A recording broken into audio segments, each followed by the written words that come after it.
The Dearborn Independent, November 6, 1920, number 2. Mr. Ford's page. The period of talk will doubtless be succeeded by quiet action. Words do very well for programs and for the frames of action, but fulfillment comes in deeds. We have always been more or less a wordy people. We have indulged as a people a penchant for orators. But we have discovered that it is mostly the silent men who do things. The old story about using so much steam in the whistle that there is none left for the wheels is more than humor. It is philosophy. It is mighty easy to recreate the world in a speech or reorganize society on paper. Men who actually put into practical operation the new thing, who prove its worth and get it established, may not go down in the list of word producers, but they are the real statesmen.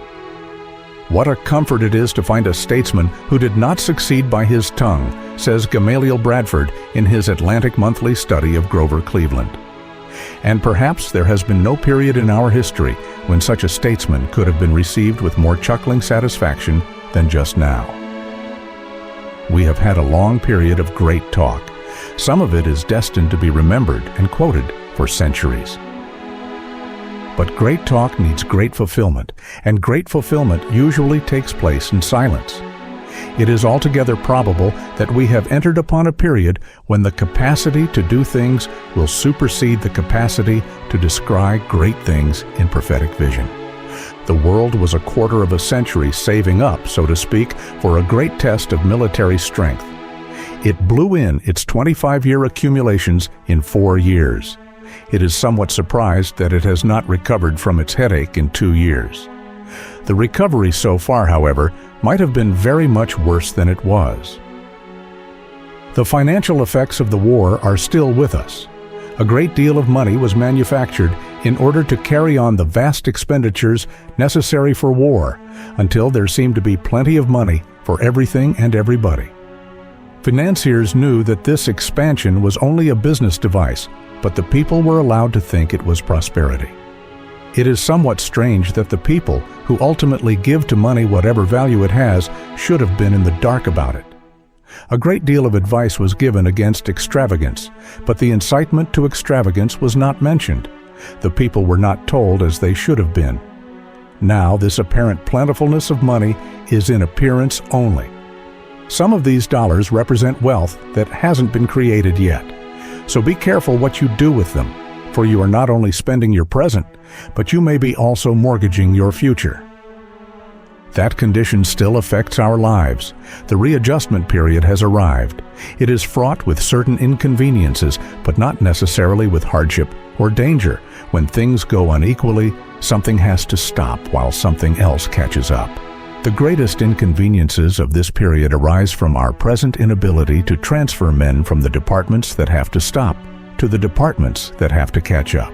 There are enough men on slack time in the city shops to harvest the great apple crop that is going to waste, and to get in other crops only partly harvested.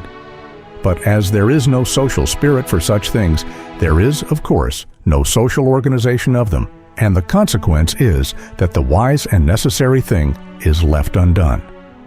But adjustment of money conditions and industrial conditions is not difficult. Far more difficult is the adjustment of ideas. Since 1914, a great many persons have received brand new intellectual outfits. Many are beginning to think for the first time. It is astonishing, this awakening of the mind in people. Suddenly they open their eyes and realize that they are in the world.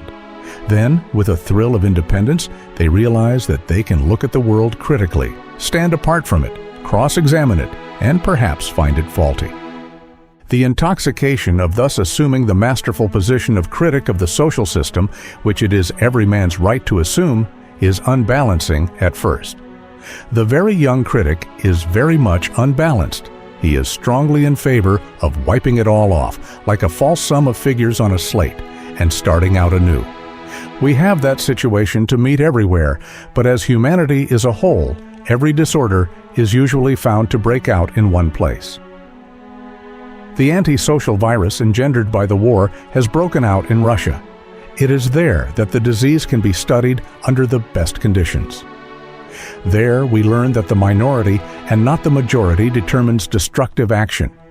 We learn also that men may decree social laws all they please, but if they come in conflict with natural laws, it will be found that nature is more inflexible than czars. We learn also that every such frenzy must finally come back to the old ways. Russia will presently return to the old ways. First, the return will be to freedom in work. Some people say Russia will have to go to work, but that does not describe the case. The fact is that poor Russia is at work, but her work counts for nothing. It is not free work. In the United States, a workman works 8 hours a day. In Russia, he works 12 to 14.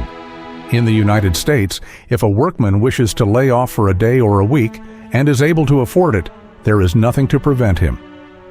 In Russia, under Sovietism, the workman goes to work whether he wants to or not. The freedom of the citizen has disappeared in the discipline of a prison-like monotony in which all are treated alike. Now freedom is made up of things like that: freedom to work a decent length of time and get a decent living out of it, freedom to arrange the little personal details of one's own life.